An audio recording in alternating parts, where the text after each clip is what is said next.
श्री शिवाय नमस्तुभ्यं मित्रों, जय महाकाल, हर हर महादेव। तो मित्रों, कैसे हैं आप सब? आशा करते हैं आप सब लोग बहुत अच्छे होंगे। मित्रों, आप सबको पता है कि 7 जुलाई को जो सोमवार पड़ रहा है वो आखिरी सोमवार है, यानी अगले सोमवार से हमारा सावन आरंभ हो जाएगा, यानी सावन का पहला सोमवार पड़ेगा, वही हमारा अब अगला सोमवार होगा। तो इस बार जो हम एक स्पेशल उपाय करने वाले हैं, जिसमें हम 7 बार एक ओम के ऊपर जल गिराएंगे, जिससे आपके घर की जो धन संपदा, व्यापार और नौकरी संबंधित जो भी परेशानियां हैं वो सभी दूर होंगी और महादेव जी का आशीर्वाद आप सबको मिलेगा। तो मेरे साथ वीडियो में लास्ट तक बने रहिएगा और जानिएगा तीनों उपायों को। सबसे पहले उपाय की बात करते हैं मित्रों, जो आपके घर की परेशानियों को दूर करने का उपाय। आज के टाइम पे अगर किसी भी व्यक्ति से आप आपस में बात करेंगे, चाहे आपका पड़ोसी, चाहे आपका रिश्तेदार हो, चाहे जो हो, कोई भी व्यक्ति ऐसा नहीं होगा जो आपसे कहे ना कि नहीं मैं इस परेशानी से परेशान हूँ।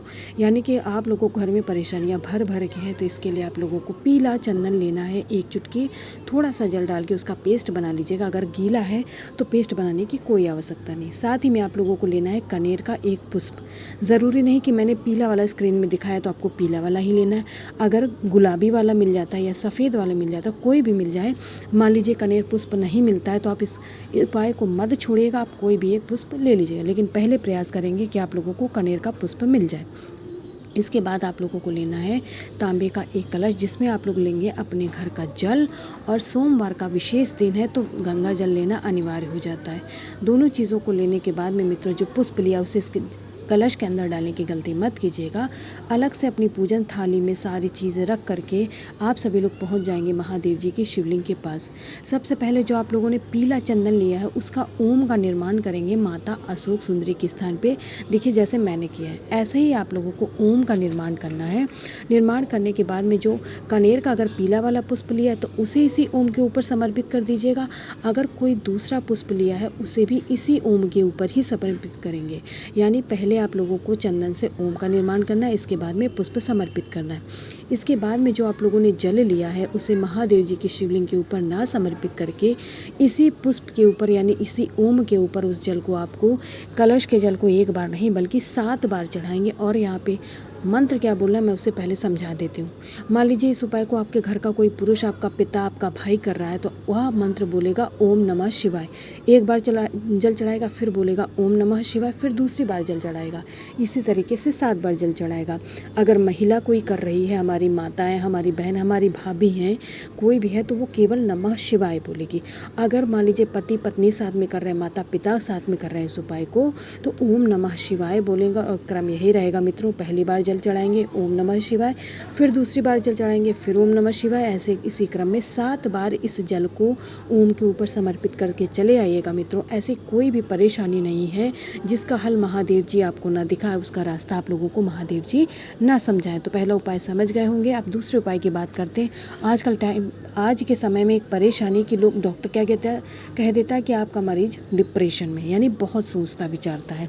तो उसको हम मना तो नहीं कर सकते कि भाई अब तू ज़्यादा मत सोच वरना तू बीमार हो जाएगा, लेकिन उसके लिए हम उपाय तो कर ही सकते हैं। ठीक है, उसके लिए आप लोगों को एक रुद्राक्ष लेना है। ज़रूरी नहीं है कि आपके पास 7 या 9 मुखी रुद्राक्ष हो। हाँ, 9 मुखी रुद्राक्ष अच्छा होता है, रोग बीमारी दूर करने के लिए होता है। लेकिन इस समय आपके पास जो भी रुद्राक्ष हो, एक रुद्राक्ष ले लीजिएगा। साथ ही में आप लोगों को 1 बेलपत्र लेना है, क्योंकि सोमवार का दिन है और महादेव जी के दिन अगर बेलपत्र का उपाय न करें ऐसा तो हो ही नहीं सकता। ठीक है, इसके बाद तांबे का 1 कलश लेंगे, उसके अंदर आप लोग अपने घर का जल और गंगा जल लेंगे।